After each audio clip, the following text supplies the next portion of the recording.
When you think back to the halcyon days of World Rally, you probably think Group B, you probably think the Audi Quattro, the Lancia Delta Integrale, but they were very highly strung, very specialist cars, and not everyone could own them and drive them. Hardly anyone could. That all changed about 30 years ago with the introduction of this, the World Rally Experimental, or WRX. Here was an amazing car with brilliant dynamics, wonderful drivers like Colin McRae and Possum Bourne pushing its cult following, and you could get into it for 40 grand. It was the kind of car you aspired to and actually could own. And believe it or not, it's 30 years old now. And we want to ask the question, does it still stack up? We're here to find out.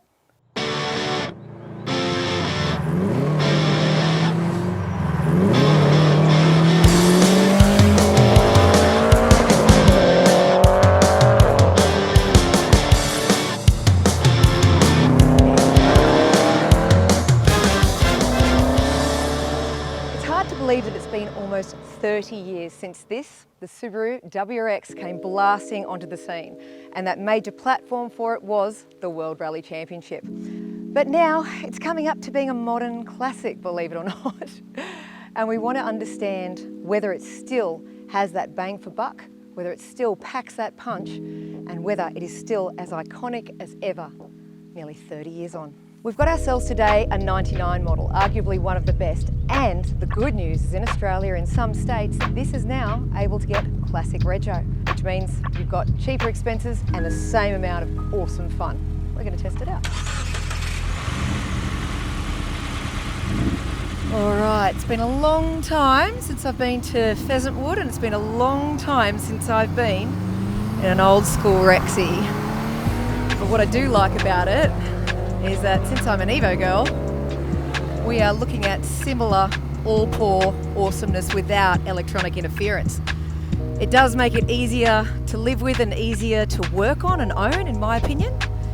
Although anyone that's tried to take a spark plug out of a Rex will probably beg to differ. And this is a very good, clean example that donated to us today by one of our contributors, James Whitbourne. Mad Rex guy, and he's got a couple of these. He's got a 97 and this the 99, and it actually has standard struts on it. Now it's very hard to find an example that hasn't been fiddled with and abused mechanically, because I mean the car had such base performance capabilities. It was so good off the bat, people started modifying them, tinkering with them, dumping them on coilovers, putting full sick 18 Goldies on them. It's a bit of a waste if you're going to have a car that does everything good every day, because the base car that they came out with is just so compliant and reliable.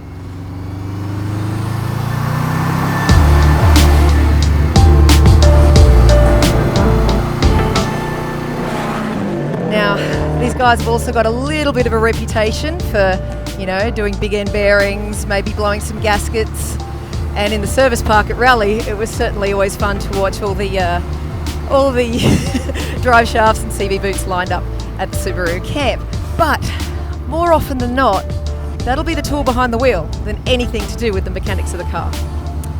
The great thing about these early mechanical all-pour cars is that they do everything well.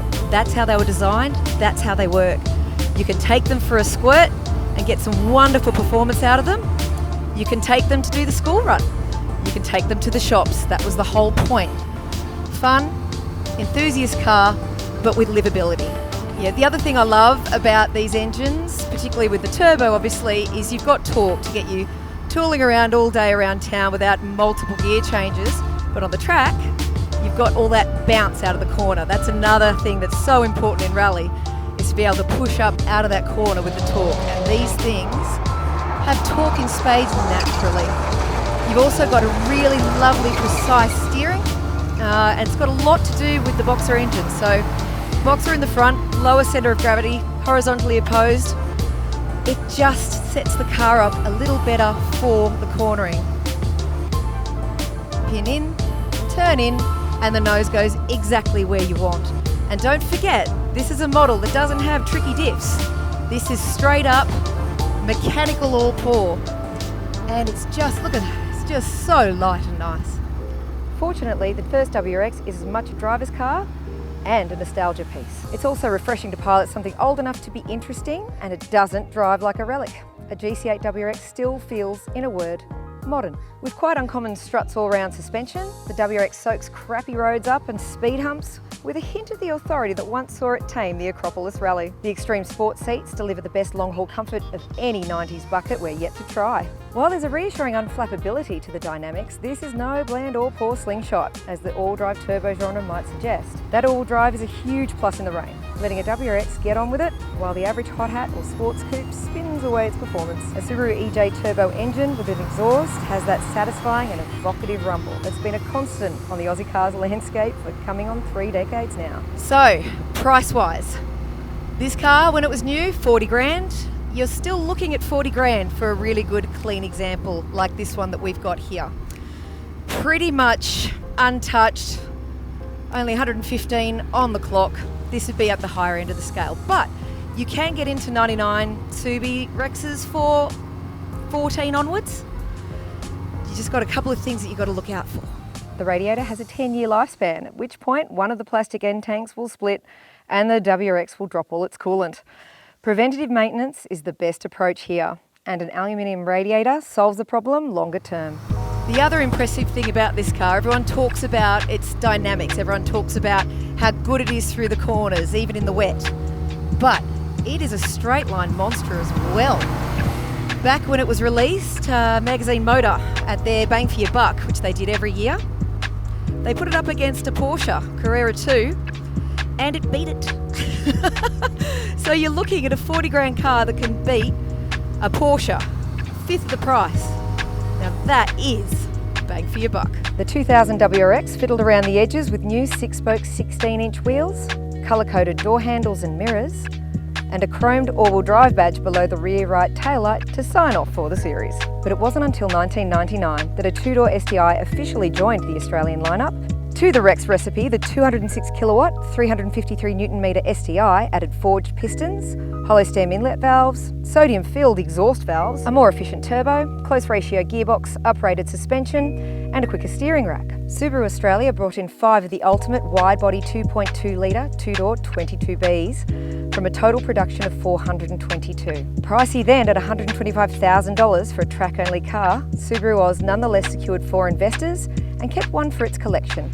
And the WRX does trounce our Ford XR8 and Holden Commodore SS. I'm sorry, don't come for me, the stats are there. But they are a completely different market and a different lot of enthusiasts that go and buy them. So which one would you pick? Would you still do your Mitsubishi Evo? I probably would. Or would you go for the Subaru? Would you pick a Dude or Nissan? Why don't you let us know in the comments? Click on like, subscribe, and head over for the full story on retrorides.com.au.